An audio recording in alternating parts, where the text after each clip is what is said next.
Welcome to the Power Panel podcast, a show where we follow the leadership journeys of exceptional African women at the helm of public service and civil society. Our question is, how do African women lead and deploy power?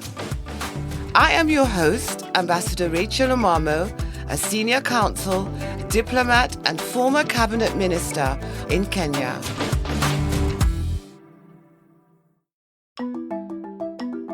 Ms. Bangura has over 20 years of policy, diplomatic, and practical experience in the fields of governance, conflict resolution, and reconciliation in Africa. UN Special Representative to the Secretary General on Sexual Violence and Conflict. The Director General of the UN office in Nairobi, Zainab Bangura. Women are a force to reckon with. Her Excellency Zainab Bangura comes into this world just shy of the dawn of Sierra Leone's independence from colonial rule. She is born into circumstances of extreme poverty in a rural village north of the country.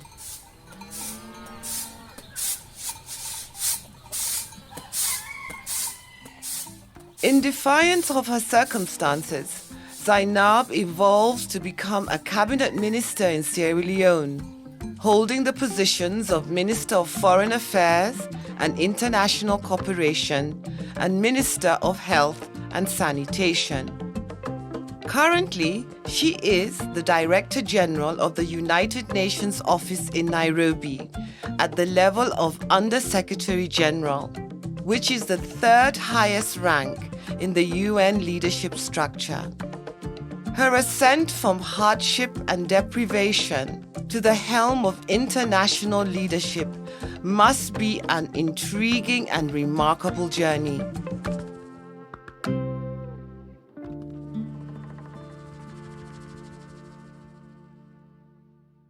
On a sunny afternoon, under a pale blue sky, amidst rustling trees, chirping birds, dogs at play, and the occasional light aircraft purring above us, I meet with Zainab at her home in Nairobi.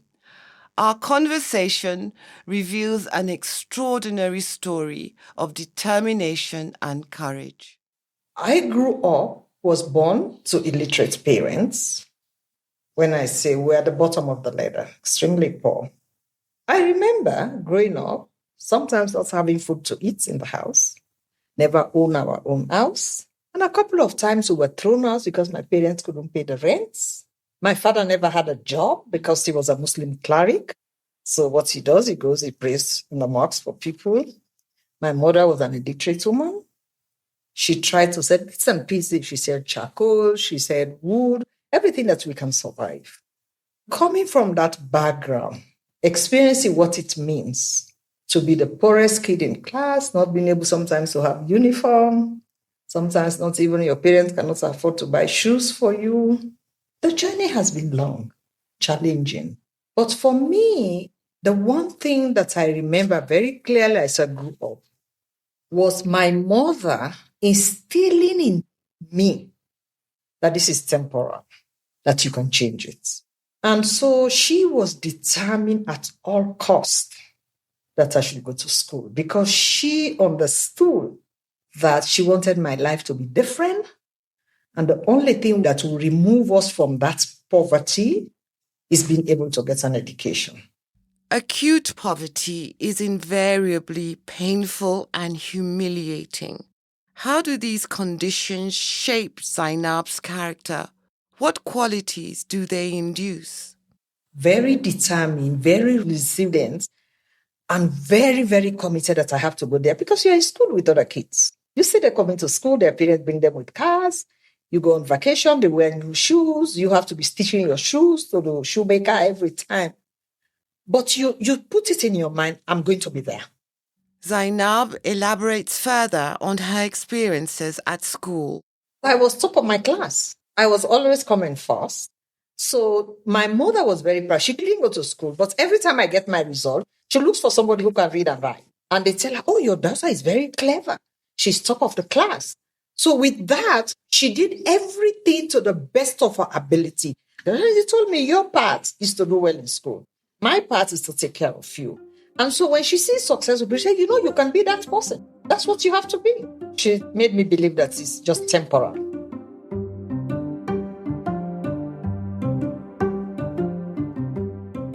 Her mother is resolute about education in the face of traditional norms opposed to the education of girls. Though she herself did not receive formal education, she imparts on Zainab a different type of schooling through African cultural wisdom and values, life lessons that have a profound influence on Zainab's leadership journey and identity. I think as I move along my journey in life, there are many principles she taught me. For example, there's nothing you cannot do. Secondly, always remember where you come from. Never forget your past. Thirdly, she said, when you deal with people, always ask yourself, if I was in this person's position, what would I feel? And these things helped me over the years. Even when I was first Undersecretary General in New York, when I work with government ministers, I say to myself, if I was sitting in that position, how would I have wanted somebody to talk to me? My mother taught me basic principle that the sky is your limit. And she said to me, when you fall, don't fall on your face, fall on your back. So you can look at the sky, you still have a long way to go. So she was always there for me.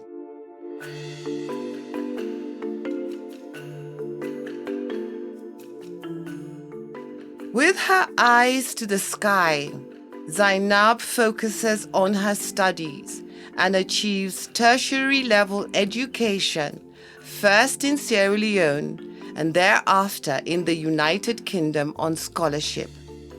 She proceeds to launch her career in the insurance industry. Remarkably, in her 30s, Zainab rises to the second highest position at one of the leading insurance companies in Sierra Leone. My mother created a sense of ambition in me. I decided to join insurance because first, I knew that I had a responsibility to look after my mother. I didn't want to join the civil service. You were not paid well. So I knew I had to go to the commercial sector. But I didn't want to go to the bank because the bank, people work until midnight. So if you don't balance your books, you don't go home. Rapid career progression rarely occurs fortuitously. Therefore, Zainab must have possessed profound acuity and drive to accomplish this at her insurance company. What I saw and realized was that none of them had professional qualification. They had degrees. So I decided if I'm going to go up there so quickly, I just have to do the insurance qualification. So within a period of 3 years, I became a fellow of the Chartered Insurance Institute. So I became the most qualified. And I was more qualified than my boss. That's how I did it. That's ambition. I was determined. Zainab finds herself leading people who are older than her. Many competent African women encounter this delicate situation where cultural norms of deference to elders collide with the positional power of rank. It is a leadership challenge that Zainab needs to overcome if she's going to succeed. There are a couple of lessons I learned. First, my mother taught me that when you're a leader, you're a dustbin.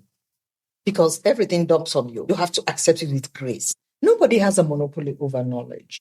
You learn from people from the day you're born until the day you die. When I joined my insurance company, I came from England. The first promotion they gave me was manager for motor insurance. And I realized if I'm supposed to approve all the insurance, I need to know the basics. So I moved from my outer office. I came down and I sat with the clerks. They taught me the questions you ask, how the forms are filled, how you do the rating, how you do the assessments. And it is those forms they have completed, they've done the assessment they took for me to approve. So I need to understand that first. So I came outside, I sat with them, I did basic training for a month before I went back inside my office. It seems that Zainab's approach to leadership is to adopt a learning mindset so as to work with others, which calls for humility and self-awareness. Yes. And to appreciate other people. When I choose my staff, I don't choose staff I have the same quality like Miss Kids. I know the first thing for me I learned, knowing my ability, what I can do, what I cannot do. So when I recruit people to work with me, I chose people who do things that I cannot do. So it's teamwork. I don't bring people who have the same skills like me. And I also know my strength. I know I'm very good in talking. I know I have a fantastic memory. My brain works faster than my mouth. My mouth works faster than my ability to write. I'm not very good in writing. So I think the best gift that I have got is being able to honestly assess my strength, my weaknesses, and bring people around me who have strength where I am weak. And respecting their viewpoints, sitting with them, learning from them, engaging them, and giving them credit. If we're solving a problem, they bring their strength. And I have to recognize, oh, Rachel, thank you for doing this job. And my staff will tell you here, I contact all staff, I thank them for what they did, I recognize them, I do all that. That's what teamwork is. Because I realize I cannot do it alone. So that is why in all my assessments, when people say, how successful, I never relate my success to achieving things in my offices because it's not only me. I take it that everybody comes in and I recognize you and I bring you on board. If I'm doing presentation everywhere, I bring the best staff because you are the one who do it. And I work with you to suppress your weakness, but more important to bring your strength. So people grow. They feel very self-confident. They know that you value them and they enjoy working with you because if I learned anything, loyalty, you earn it. You don't buy it.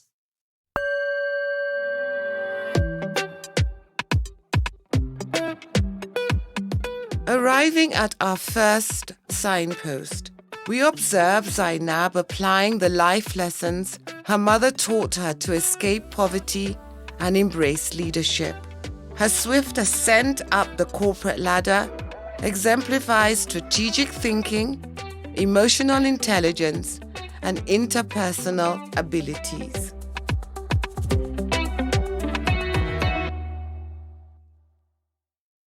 This is only the first chapter in her leadership journey. Whilst working in the insurance industry, Zainab is confronted with a heart-rending event that pushes her deep into the world of activism. As I mentioned to you, I was very close to my mom. I was very attached to her. I came back the second time from England. I was clearing my things at the port, and then my cousin came and said, the mom is sick. I said, go and bring her. She went. Then she came back. She said, I can't bring her. You have to go and take her. So I took a car. My partner, I was not married then. And I went and I brought my mom. She was very sick. She was with me for about 2-3 months. She actually ran away from me. She went. She doesn't like staying in the city. A week later, she sent food stuff for me. The next week, she was dead. What? She was dead.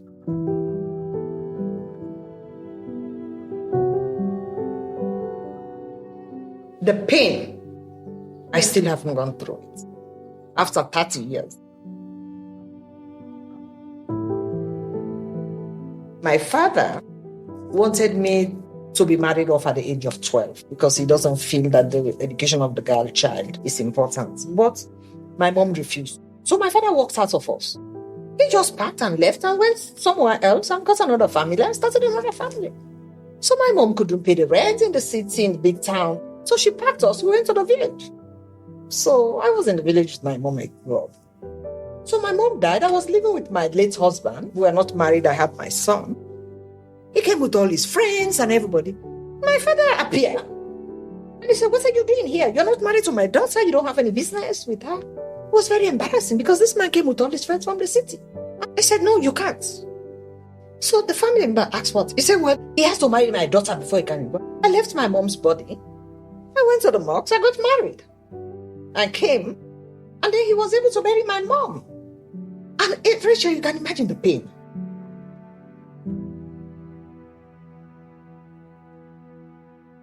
And I said to myself, this is not possible. How can this happen? So I never knew anything about women's rights. I just realized this is wrong. So I went back to the city and I was talking to people. They said, you should go to UNDP. So I went to this lady. She's a Tanzanian, Zara Nuru. So I explained to her and she smiled. And she said, you know, your country is very unique. Even though the Constitution recognizes equality, but the Constitution at the same time recognizes cultural religious and traditional laws. So what's happened to you because you come from the north? They recognize traditional laws. So that's why your father could do that. I said, so what do I do? She said, since I came, it's a very sensitive issue. Nobody wants to talk about it. So we need to start. Tell me what you want to do. She said, go and bring the social development officer. He gave me the names of different women. I've seen them on television. I've never met them. She said, go and bring them. We have to have it. So I brought them. I went to them. I explained my story. I said, can we go to this meeting, please? I need to know, blah, blah, blah. So we came to the meeting. We had the first conference on women's rights in Sierra Leone. As soon as we had the meeting, we now have an agenda. What do we do? And then we had a coup. Constitution was suspended. So I went back. I said, what do you do? They said, well, you can't do anything. It's a military government. Not only is Zainab drawn to the issue of women's rights, but she also begins to develop a deep fascination with democracy and constitutionalism. A year after that, the American embassy started organizing discussion on the new constitution. So I started participating. So there was this woman, Kiki Monchi. She was a public relations officer. This thing was being done under my section.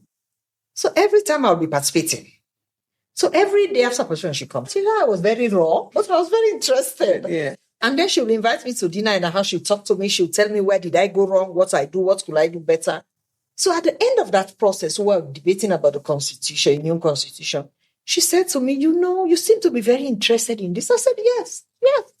She said, we have a program in the US called Pluralism in Grassroots Democracy for young African leaders. She said, are you interested? I said, yes. She said, I want you to go. So I went to the United States for 6 weeks. It was the first time in my life I saw firsthand what you talk about democracy, how it works. And it was an eye-opener for me. So I got back home to Sierra Leone and I did a report and I went to the American embassy. Ambassador Laura D. Peters, I said to her, I want to spend the rest of my life working for democracy. She looked at me. She thought I'd gone crazy. She said, go back and think for it. She handed me over to the deputy. He was an African-American, Charles Ray. And that's how I got my first grant to the United States, $25,000. That's what I used to lead the democracy fight in Sierra Leone.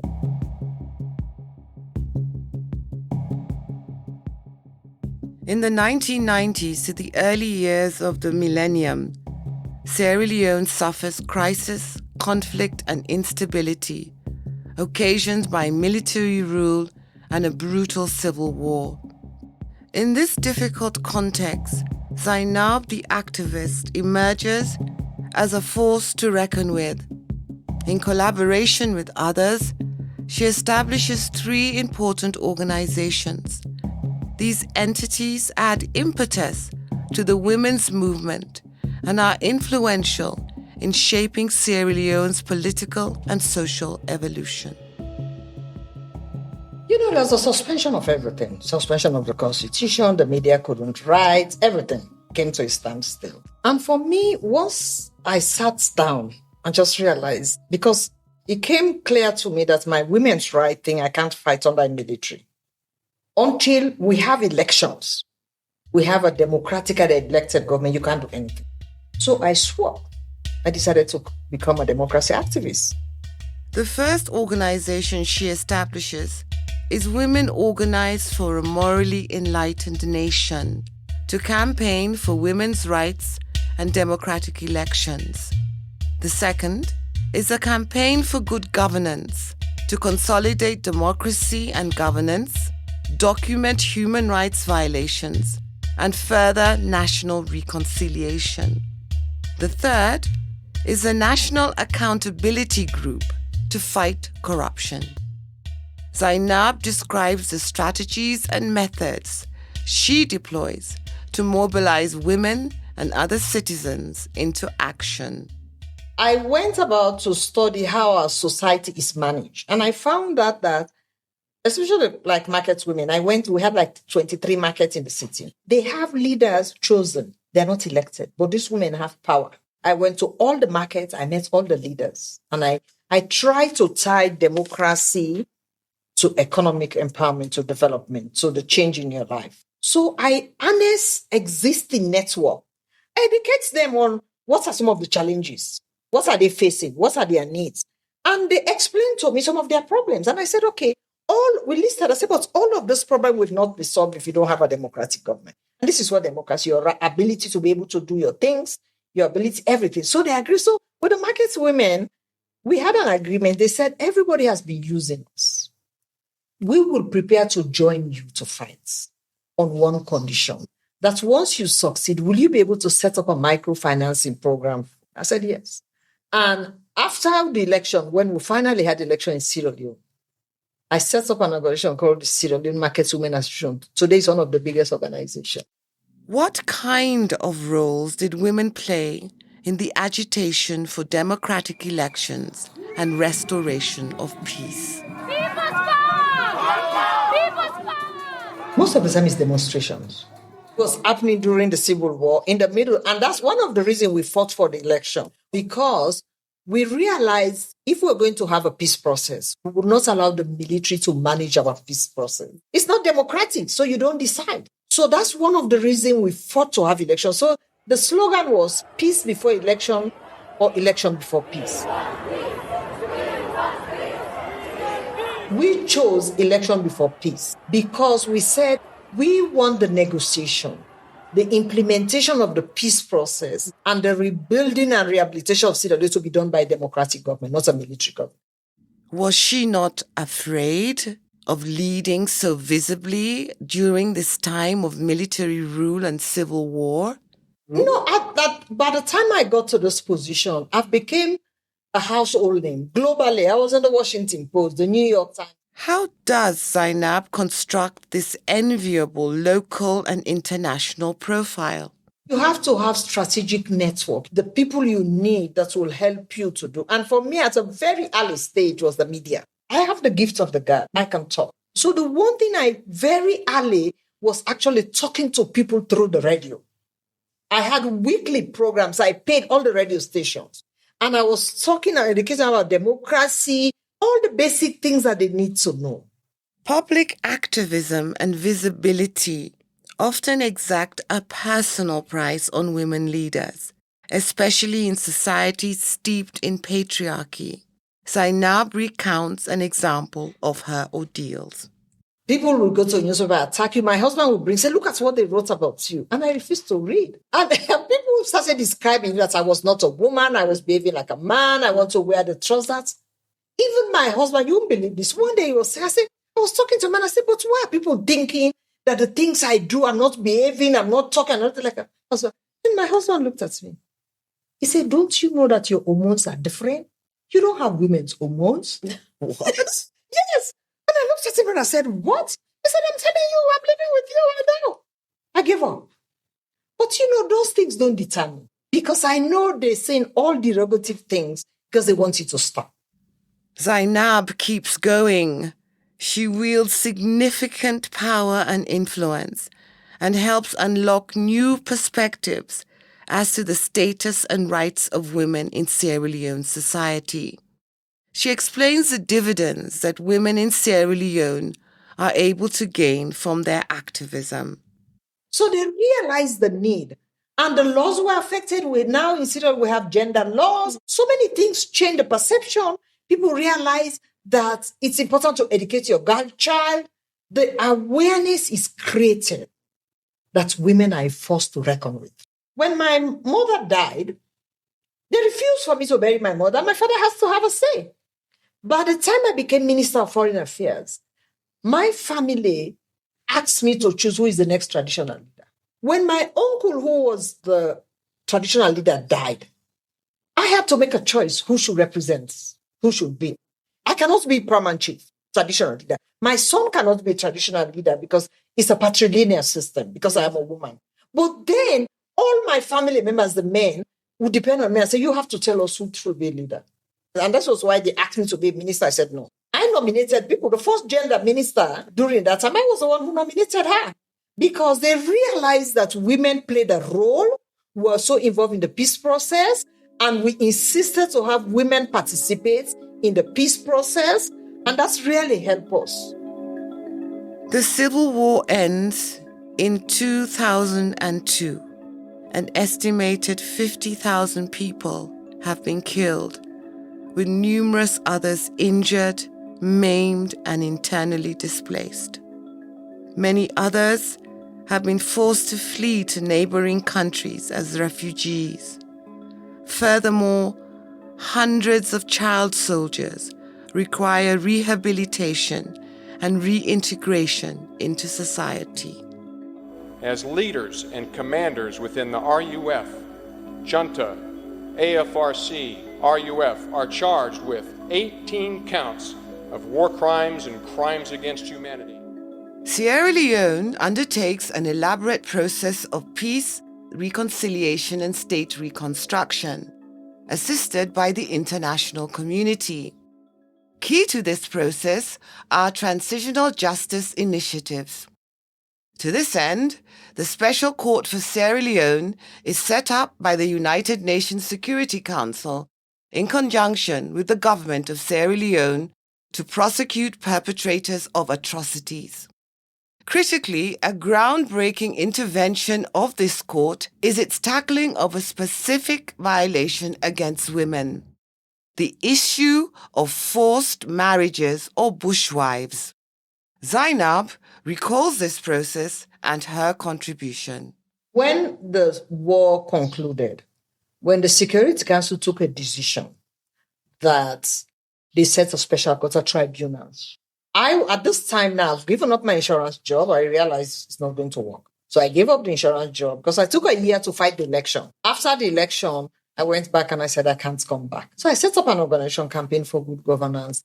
So when the prosecutors came, David Crane, when he was listening to the victims of the war, the girls, he knew that crimes had been committed, but these crimes are not in any law book. So he spoke to everyone, and people said to him, the only person who can be able to help you cipher this is Zainab Bangura. So he came to my office and he said, I need your help.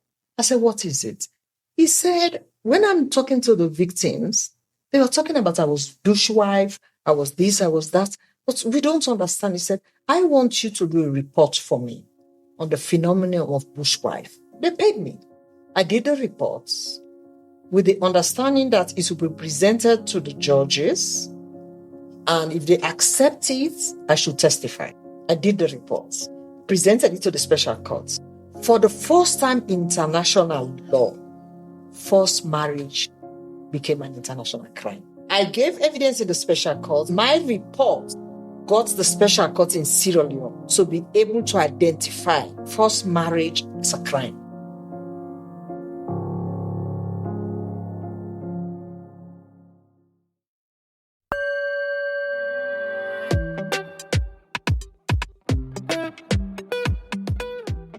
We are at our second signpost on our path along Zainab's story.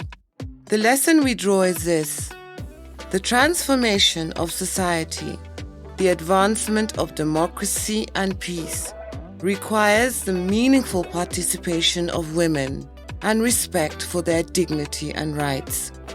Zainab clearly understood this and was prepared to use her power to effectively mobilize women to stay in the fight and to make the personal sacrifices.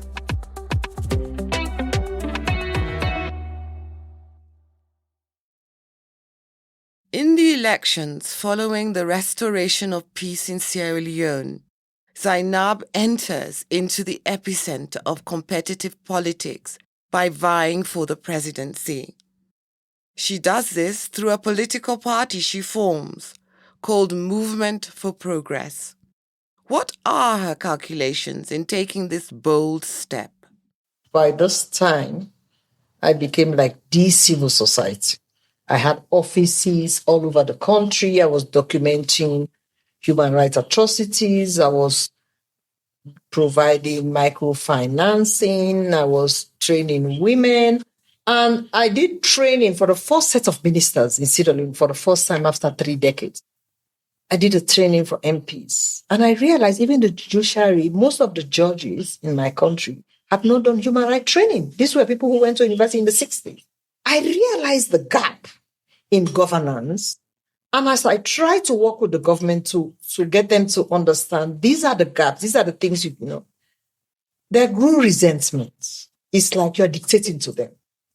And the things we had fought for were coming back. The corruption, the mismanagement of state resources, the arrogance and everything. And I realized as a civil society, you have limited power. You engage, but you're not the one. The power is actually in the hands of the politician. They make the policies. If they don't want to change, they can't. And I saw my country going back to where we came from. And I thought, no, I can't sit by and let this happen.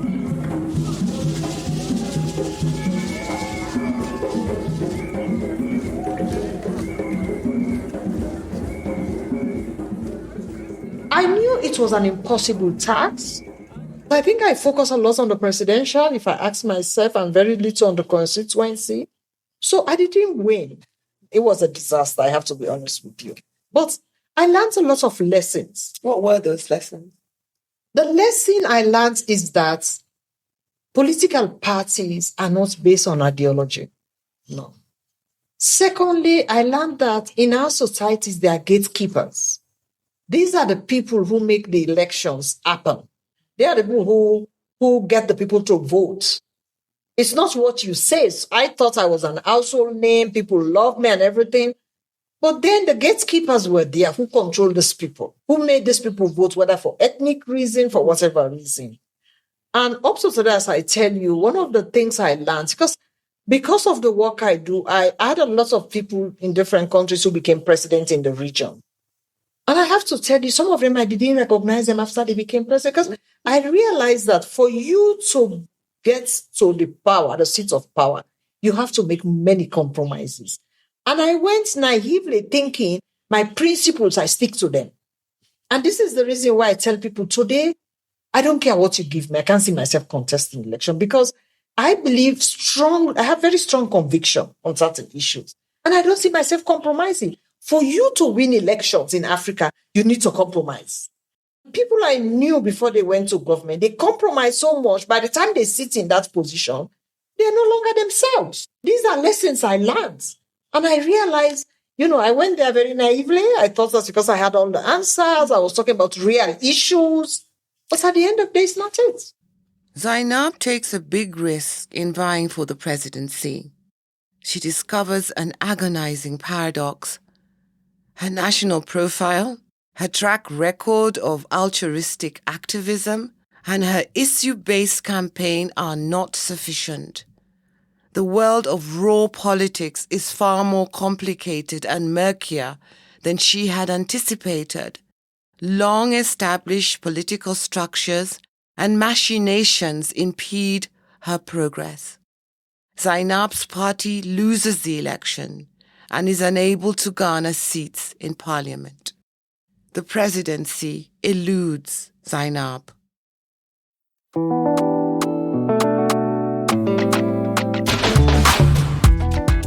As we take this short power break, we ask that you subscribe to the Power Panel podcast. Let's work together to expand the Power Panel community. Visit our website, birdsongafrica.com, and follow us on social media to plug into the Power Panel network. Email your thoughts to hello@birdsongafrica.com. When we return, we unveil the next stage of this journey. This is the Power Panel podcast.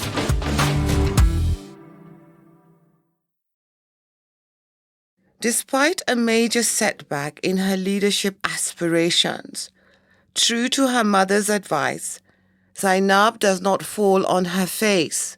She falls on her back with her face to the sky. Using her strong strategic networks and proactive nature, she acquires a role at the UN mission in Liberia as Chief of Civil Affairs. While here, she oversees the restoration of government ministries and supports civil society institutions in the peace-building and reconciliation effort. Zainab explains the skills she used to jumpstart her leadership trail. What is important is strategic networking. And one of the skills I developed very early as a civil society, when I go to meetings, the first thing I do, I look at who is attending the meeting. And I know who I take breakfast with, I know who I take lunch with, I know who I take dinner. I engage people I know I will benefit from meeting them. I take their details. When I go back home, I reach out to them. So I built network, even as a civil society leader. And those benefits, whenever I need help, I go back. And I give you one instance. When I was a civil society leader, Kofi Annan was coming as the Secretary General. And I went to the office, the SRG under Secretary General, and I said, I need to meet him. He said, no, Zainab, the time is full. You can't. His schedule is full. I said, okay. I went into my network. I met someone with William Shawcross. He's in England. I just met him first. He's a very close friend of Kofi. I contacted him. I said, are you still friends with Kofi? He said, yes. I said, matter of fact, he asked me to come with him in Sierra Leone. I was busy. I said, I need to meet him. I said, the UN has told me I can't meet him. He said, call him. He said, as a matter of fact, for your sake, I will join his team to go to Sierra Leone because he asked me. He's a journalist, a first-class journalist in the UK. So I called him. I said, please. So he called Kofi, and Kofi agreed. Kofi's office now instructed SRSG in Sierra Leone that Kofi needs to have a meeting with me. The man called me very annoyed. And I said, what is your problem? So, and I knew that Kofi will come, he will need information. And remember, at this time, I have offices all over the country. I had offices behind rebel line. So, because the country was divided into three, we had the AFRC, the military, they disband, they join, they have their own rebel group. We have the RUF. So the country was divided into three. But I have staff in all of those areas. I summoned them, they came, I sat down, I did an analysis. They told me whose commander was here, which was doing this, who was holding this, who was meetings, everything. I got all that information in my head. Kofi Annan came. The only space they were able to include me was a private dinner he had. Minister of Foreign Affairs, Minister of Trade and Film, about 10, 15 people. They sat down, I was invited. That's the only space they had for me. So in the middle of the dinner, Kofi talked to me, said, Zainab, what is happening? And Rachel, I opened my mouth. When Kofi Annan went to Freetown, to New York, he was briefing his senior management. He said the highlight of my trip in Sierra Leone was meeting Zainab Bangura. That's how I ended up in the UN in Liberia. Because when Kofi and his senior management realized the work I was doing as an activist, they wanted me to implement it in the UN in Liberia, but they wanted it to be done by the UN. That's how I had to go to Liberia.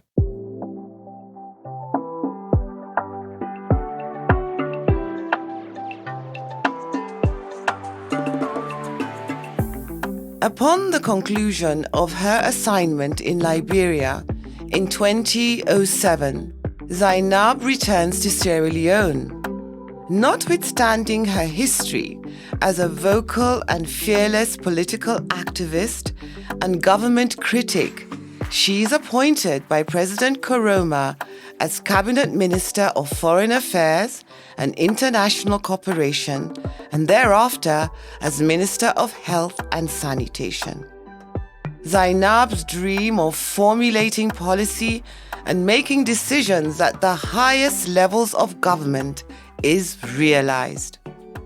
Regarding her duties as Minister of Foreign Affairs, Zainab explains how she again used her deft networking prowess to penetrate the arena of international diplomacy. When I became foreign minister, I looked at the people who have served the longest in the network. 3 people for me that became my mentors. Gadio, the Senegalese foreign minister, Tahib, the Moroccan foreign minister, and Abu Gates, the Egyptian foreign minister. So strategic networking, building relationship, appreciating people, looking for people who are important to you. And I tell people when I mentor them as a woman, I never sit on the second row. When I go for meeting, I say to people, if you remember one person in this meeting, it's Zainab Bangura, because I make sure I leave something in your brain about me. So I'm aggressive in that way because I can't say I was desperate. I was determined to succeed. I always want to be the best. I always want to be on top. I don't talk for the sake of talking, but I make sure I read before I go to meetings. I make sure I participate, I contribute. And I make sure if you remember anybody at this meeting, it will be Zainab Bangura. Because, the world in which we live now, it is what people say about you, what they talk about you that gets other people to look for you. Later, as Minister of Health, Zainab wrestles with the challenge of rejuvenating Sierra Leone's healthcare sector. When I was made Minister of Health, I was not a health person. My government was going to election. It was going to election on the basis of having provided free healthcare, which was introduced by my president, but which was collapsing. So Tony Blair was his advisor. So Tony came and said, you want to win the election? You want my honest opinion? You have the dynamism, the fighting spirit, the ability to be able to turn the health sector around. So the first thing I did, I took all the documents for the help. And I took a time, I went to Egypt. My colleague, the former Minister of Foreign Affairs, who is now the Secretary General for the Arab League, I said to him, can I come to Egypt? I went with my son, he was a tourist. I read all the papers because every sector has its own language. Yeah. I took a ledger. I read, I underlined, and I came back before I took the assignments.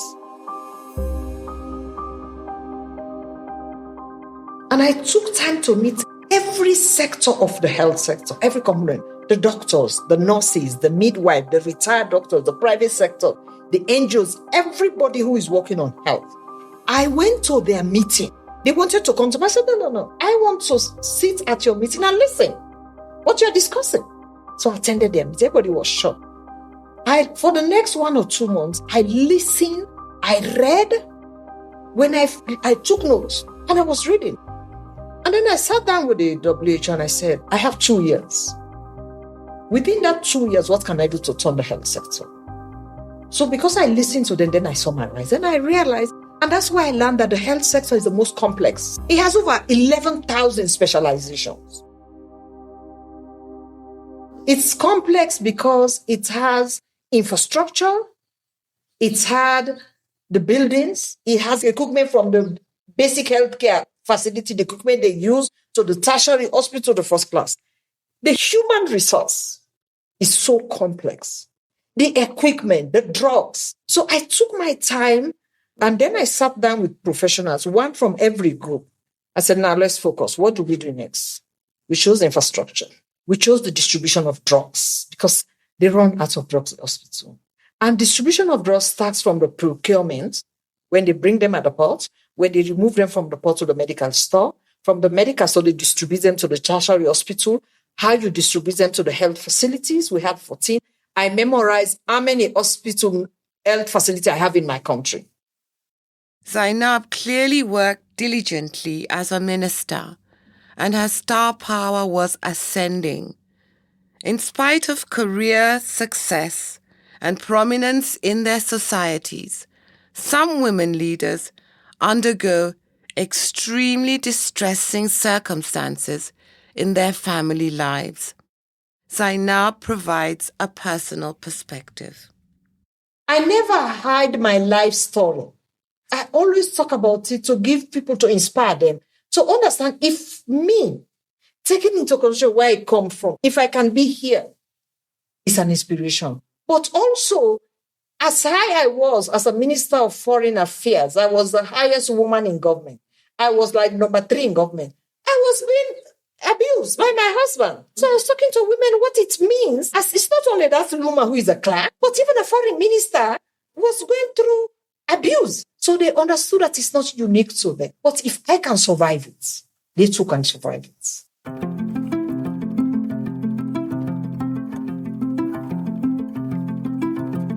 Irrespective of her personal challenges, Zainab's important ministerial roles and her performance enhance her stature beyond the shores of Sierra Leone and open new avenues to expand her influence into the global community. Zainab is appointed to the role of Special Representative of the UN Secretary General on Sexual Violence in Conflict, becoming the first African woman to hold this post. Here, she spearheads interventions to highlight the plight of victims of sexual violence and to mobilize action from governments and a range of other stakeholders to assist victims, bring perpetrators to account, and to end the vice. First and foremost, one of the first realizations that came to me was the culture of silence and the culture of denial. A lot of countries felt stigmatized. They're very reluctant to accept that it happens. And so for me, the first thing is how you engage people to understand this is not exceptionally just in their country. There is no culture, no region, or no religion, or no people that has a monopoly over. Sexual violence happens around the world. My biggest problem at that time, as we all knew, was DRC. And everybody wanted me to go right into DRC. Again, I came back to who I was as a person, the way I handled things. And the country was in denial. So I reached out to my different contacts, and I was put in contact with people who knew the president very well. And I worked with them, and I tried to understand the psychic. Like I said to you, there's a culture of denial that it's not happened to me, it's not our business. And my target in DRC was to break that culture. There was no way I was going to work there if the president does not accept it. So I need to break the culture of silence and the culture of denial. I went to the DRC in a village where they had committed 100 and something sexually assaulted. Even the UN doesn't have a presence. I insisted they deploy UN team. I wanted to go there and see for myself. I spent 2 days in Kinshasa, and I went to the Kivus. I met governors, and everybody I was talking to, I was indirectly sending a message to the president. So by the time I came to Kinshasa, the president had agreed to meet with me. So I went to see. And my first meeting with him, you assessing it. And I said to him, I've not come to talk to you as a UN official. I've come to talk to you as an African sister woman. And I told him the conflict in Sierra Leone, how it affected us. I told him about Bosnia. I told him about Colombia. I let him to understand this is something that is happening all over the world. DRC doesn't have a monopoly, but you have to solve the problem. As president, you have an obligation to lead. And I said, I was a minister of foreign affairs. I want to tell you, if you don't lead, I will not deal with DRC. I've come to support you, but I want you to take ownership. We had a very, very frank discussion. He opened up. He told me his challenges, what his problem were, why he's not able to handle it. We were very open. So he said to him, okay, let's sign an agreement. I will tell you what I can do. You have to tell me what you can do. It is only on that we can work. My best experience was in DRC. We reduced the sexual violence committed by 50%. They even prosecuted a general. The military justice system, which we had to create, was much stronger and successful than the civilian justice system. When he went for the last UN General Assembly, he said to me, thank you very much.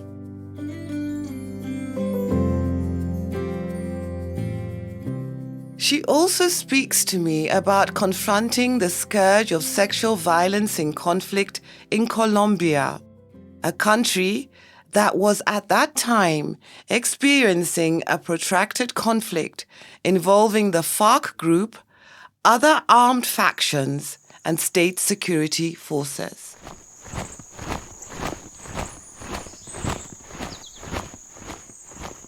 I met women in Colombia. I sat with them. Rachel, they cried. I cried with them. I went to Colombia where the FARC were.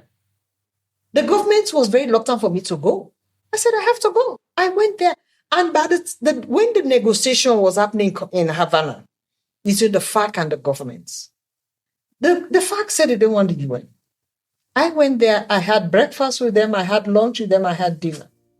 By the time I left, Victoria, who is the women leader for the FARC, they call him Zainab of the FARC.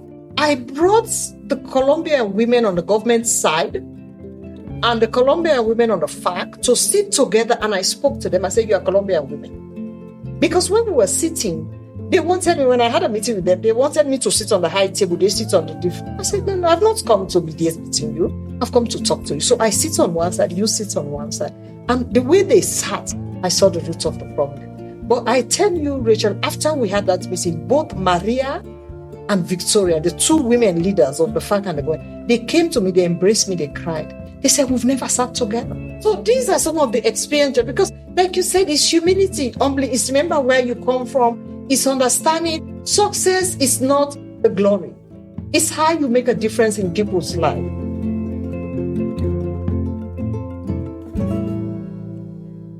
Zainab brings her hands-on knowledge, empathy, and determination to this role. She is instrumental in developing important protocols and guidelines dealing with sexual violence and conflict. However, her work with the UN does not end there.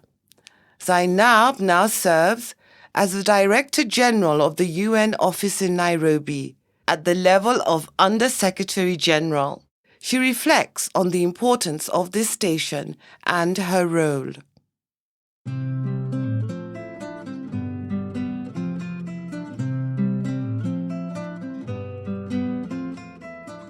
This second UN Habitat Assembly being held in Nairobi is an indication of the importance and relevance of Nairobi as a UN global hub. It's the only UN headquarters in Africa and the Global South.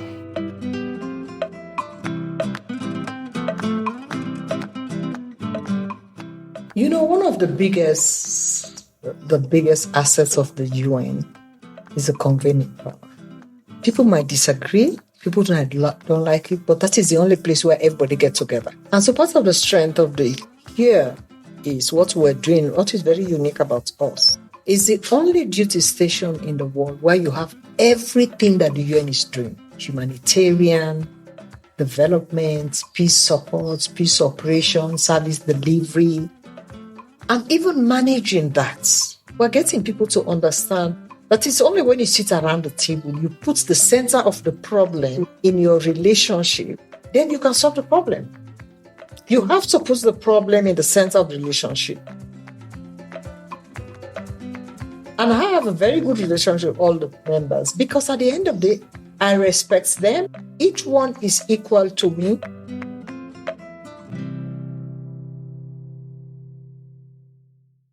As we approach the close of our conversation in Nairobi, I asked Zainab to reflect on her power mantra. What would she say about women's power and leadership? One of the lessons I learned is the definition of power to women is different to men. Men, the power is command, is control. I'm in charge here. I'm the one who makes the decision. I'm the policy. The power for women is caring, bringing people together, how you touch their life, how you change their life, what a difference you make to them, how you make them feel. For me, that is power. That's what you do for people to succeed. It is how you give yourself to people for people to understand you are part of them. That you see them, you hear them, you listen to them, you appreciate them. So no matter whether he's illiterate, I patient, I listen, I talk. People say the next century is African. But that cannot happen without the women of Africa. We bring into society, into governance, into everything, the things that make us as women. The caring, the nurturing, the building, the cooperation. Being a mother and a sister, the listening ability. So women have special skills that when you put them into governance, they make a difference.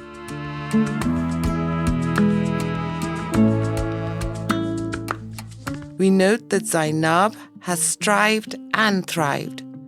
She constructed the change that her mother told her was possible. Every time the odds seem stacked against her, she's able to overcome obstacles with skill, courage, tenacity, and innovation, and to use her power to uplift others. Her leadership story demonstrates that African women are capable of achieving extraordinary feats regardless of the humble origins of their journeys, and that the precious wisdom handed over to us by our mothers can be our guiding light. I am very grateful to Her Excellency Zainab Bangura for taking time to share her inspirational story with us. We thank you most sincerely for listening and look forward to your company on our next episode. This is the Power Panel Podcast.